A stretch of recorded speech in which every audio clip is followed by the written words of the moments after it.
নমস্কার, আমি civil engineer Sourav. আজকে আমি এই ভিডিওর মাধ্যমে আপনাদের সামনে তুলে ধরব একতলা বাড়ি বানাতে হলে ফাউন্ডেশানে যে ফুটিং জালি বানাতে হয়, সেই জালিটি কত এর রড দিয়ে আপনাকে বানাতে হবে, সেই সম্বন্ধে আমি আজকে এই ভিডিওর মাধ্যমে আপনাদের সামনে তুলে ধরব। দেখতে পাচ্ছেন সাইডে একতলা বাড়ির জন্য কাজ চলছে, যেখানে কংক্রিটিংয়ের কাজ চলছে।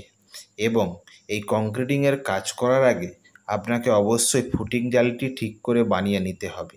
এবং সেই ফুটিং জালিটি কিভাবে বানাবেন, প্রথমে আপনাকে বলে রাখি, একতলা বাড়ি বানাতে হলে আপনাকে 10 এর রড দিয়ে ফুটিং জালির কাজ করতে হবে।